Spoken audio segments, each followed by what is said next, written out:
आपल्यावरती येईल असं आम्हाला कधीच वाटलं नव्हतं. असं काय भय वाटत होतं दाभोळकरांच्या विचारांचं की त्यांना या म्हणजे त्यांचा खून करावासा वाटला, त्यांना याच्यावरून नष्ट करावंसं वाटलं. आणि हा कोणाचा अजेंडा आहे, आपण नेमकं कुठे चाललो आहोत, आणि या सगळ्याचे पुन्हा पुण्याशी असलेले कनेक्शन, म्हणजे हे नेमकं पुणं कोणाचं? हे शिवाजी महाराजांचं पुणं की पेशव्यांचं पुणं? फार गंभीर प्रश्न पडलेले आहेत. म्हणजे हे नेमकं पुणं कोणाचं? 3.5% पुणं, सनातनी संस्कृतीचं पुणं, फुल्यांचं पुणं, कर्व्यांचं पुणं की आगरकरांचं पुणं? म्हणजे या पुण्याची ओळख काय द्यायची आपण? आणि कुठेतरी हा संघर्ष पुणेकर म्हणून हा आपल्याला लढावा लागणार आहे, जो लढत आलेले आहोत आपण, की पुणे नेमकं कोणाचं आणि कोणत्या विचारांना आपण थारा देणार आहोत. म्हणजे एका अर्थानं मी तुकारामांना सुद्धा पुण्यातच मांडतो, म्हणजे देहू हे फार जवळ आहे तसं. म्हणजे विद्रोही विचार एका बाजूला, समाजाला पुढे घेऊन जाणारा पुरोगामी विचार एका बाजूला, आणि अत्यंत प्रतिगामी समाजाला जोखडीमध्ये ठेवणारा एक संपूर्ण चौकटीबद्ध आणि तथाकथित संस्कृतीच्या नावाने एक सनातनी विचार, एक अत्यंत विकृत विचार मनामध्ये नेणारा, ज्या काही टी व्हीवरती चर्चा चालल्यात, खास करून TV 9 वरती जी काही चर्चा होती त्या चर्चेमध्ये ज्या उथळपणाने त्या कायद्याच्या संदर्भामध्ये त्या संस्थेचे प्रवर्तक बोलत होते, त्यांची भाषा, त्यांचा आक्रस्ताळेपणा, आणि एके ठिकाणी मूल्य म्हणून अहिंसा, हा अहिंसेचा विचार करणारे, एक विवेकाचा विचार करणारी एक चळवळ, एक संस्थात्मक चळवळ, म्हणजे अनिस हा एक छोटासा भाग आहे दाभोळकरांच्या कार्याचा. म्हणजे अत्यंत उत्तम असा कबड्डीपटू, शिवछत्रपती पुरस्कार ज्यांच्या नावावर आहे, अशा म्हणजे त्या मारेकऱ्यांनी कोणाला मारला, आपण महाराष्ट्राने काय गमावलंय हे अजून आपल्याला कळत नाहीये. प्रचंड मोठं व्यक्तिमत्व, एक संघटना चालवणारा, अत्यंत हुशार, सगळ्यांना बरोबर घेऊन जाणारा एक समन्वयवादी माणूस. आम्ही अतिशय उद्विग्न आहोत, अतिशय संतप्त आहोत. ज्या पद्धतीने तपास चाललेला आहे, ज्या पद्धतीने वेगवेगळ्या प्रकारचे गोष्टी सांगितल्या जात आहेत, कोण एक बोलतंय, कोण एक बोलतंय, म्हणजे मी प्रशासन आणि राज्यकर्ते यांच्या पातळीवरती बोलतोय. संभ्रमाचं सगळं वातावरण आहे आणि या सगळ्या ह्याच्यात आम्ही उद्विग्न आहोत. आम्हाला माहिती आहे की आता हे येणारे 10 दिवस आहेत आणि त्या 10 दिवसामध्ये ढोल ताशांच्या आवाजामध्ये कदाचित हे सगळं विरून जाईल. परंतु एक मी गोष्ट या ठिकाणी जाहीरपणे अंधश्रद्धा निर्मूलन समिती आणि सर्व पुरोगामी चळवळीच्या वतीने आणि तरुणांच्या वतीने, विवेकवादी युवकांच्या वतीने सांगू इच्छितो की महाराष्ट्राचे अनिसचे कार्याध्यक्ष माननीय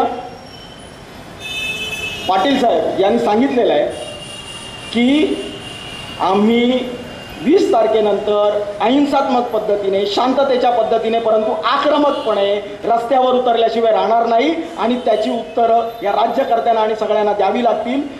अहिंसा आम्ही मानतोच, अहिंसा हे आमचं मूल्य आहे, परंतु आम्ही अहिंसात्मक पद्धतीने आता रस्त्यावर उतरण्याची, कारण कुठंतरी या सगळ्या गोष्टीचा आता संपूर्णपणे चीड आणि उद्वेग आलेला आहे. समर्पक असा विषय ठेवल्याबद्दल मी संयोजकांचे खरं म्हणजे आभार मानतो. मान्यवर ब्रिगेडियर सुधीर सावंत साहेब, सुरेशजी खोपडे साहेब, मुश्रीफ साहेब, शिवराज्य पार्टीचे अध्यक्ष पुणे शहराचे महेश नरवडे आणि संयोजक मुकुंदजी काकडे, उपस्थित सर्व बंधू आणि भगिनी, अंधश्रद्धा निर्मूलन आणि बुवाबाजीच्या विरोधात आयुष्यभर चळवळ करणारे डॉक्टर नरेंद्रजी दाभोळकर यांना सर्वप्रथम मराठा सेवा संघ संभाजी ब्रिगेडच्या वतीनं मी या ठिकाणी भावपूर्ण श्रद्धांजली अर्पण करतो. त्यांच्या कार्यासंदर्भात आताच या ठिकाणी यापूर्वीच्या वक्त्याने सांगितलेलं आहे, परंतु खऱ्या अर्थानं त्यांनी अंधश्रद्धा, रूढी परंपरा, त्याचप्रमाणे बुवाबाजी याच्या विरोधात ज्यांनी जे काम केलं आणि अंधश्रद्धा, जादूटोणा याच्या विरोधातील जे बिल पास करण्यासाठी त्यांनी आत्तापर्यंत अनेक वेळा संघर्ष केला. या जादूटोणा विरोधी कायद्याचं जो अपप्रचार काही सनातनी मंडळींनी, सनातनी संस्थांनी, संबंध वारकरी संप्रदायामध्ये सुद्धा त्याच्या विरोधात प्रचार केला, आणि तरुणांची माती भडकतील अशा पद्धतीचं काम, अशा पद्धतीचा प्रचार या सनातनी प्रवृत्तीच्या लोकांनी केल्यामुळं त्याचा परिणाम 20 ऑगस्टला डॉक्टर नरेंद्रजी दाभोळकर यांची काही भाडोत्री गुंडांकडून त्यांची हत्या घडवली. या हत्या प्रकरणी आरोपी पकडले जातील. त्यामध्ये कदाचित बहुजन समाजातील पोरं निघतील, परंतु त्याच्या मागे जो मेंदू आहे तो मेंदू कोणता आहे हा सुद्धा तपासला पाहिजे. कारण आजचा विषय ठेवलेला आहे की संत तुकाराम महाराज ते डॉक्टर दाभोळकर, आजपर्यंत ज्या ज्या काही या महामानवांच्या हत्या झालेल्या आहेत, त्या घडून आणलेल्या आहेत, याच्या मागे कोण आहे हे आपण सर्वजण अभ्यास केलेला आहे. सर्वांनी हे सर्व जगजाहीर झालेलं आहे. नाही, येतोय आवाज येतो. परंतु तरीसुद्धा अजूनही भुवाबाजी कर्मकांड यामध्ये समाज गुंतलेला आहे. ह्या समाजाला यामधून बाहेर काढण्यासाठी तुम्हाला आम्हाला सुद्धा फार प्रयत्न करावे लागणार आहे.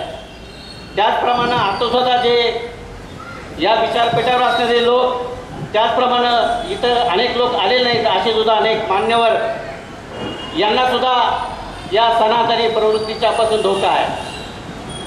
अनेक वेळा पोलीस खात्यांना पत्रव्यवहार केलेला आहे, परंतु अशा लोकांना संरक्षण दिलं जात नाही आणि ते सनातनी विचार पसरवतात.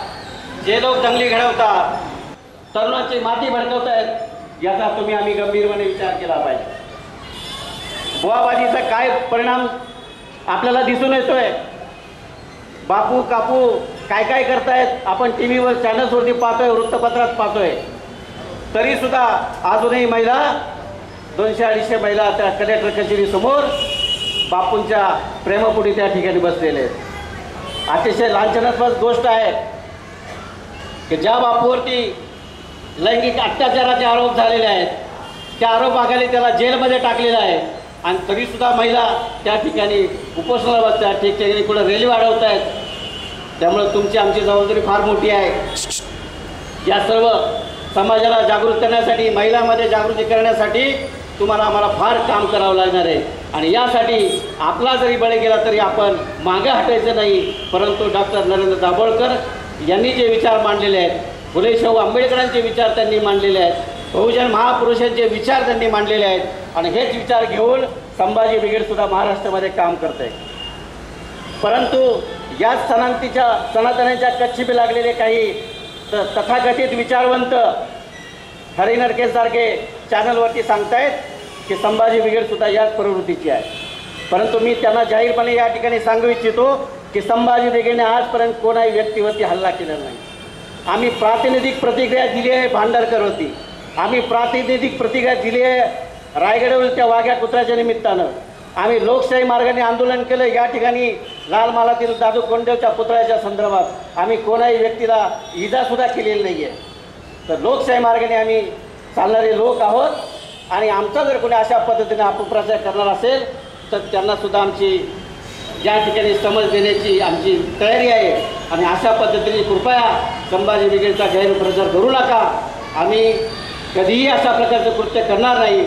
आणि छत्रपती शिवाजी महाराज, शाहू महाराज, फुले शाहू आंबेडकर यांच्या विचारानं या महाराष्ट्रामध्ये सातत्याने काम करण्याचा निर्धार आम्ही या आजच्या या घटनेच्या निमित्तानं या ठिकाणी कोणत्याही दबावाला, कोणत्याही शक्तीला, कोणत्याही दहशतवादाला आम्ही बळी न पडता, न घाबरता आम्ही या लढाईमध्ये उतरत आहोत. अंधश्रद्धा निर्मूलन समितीच्या वतीनं किंवा सर्व संघटनेच्या वतीनं कधीही रस्त्यावरची लढाई लढायची असेल त्यासाठी संभाजी ब्रिगेड आपल्याला खांद्याला खांद्या लावून आपल्याबरोबर लढेल.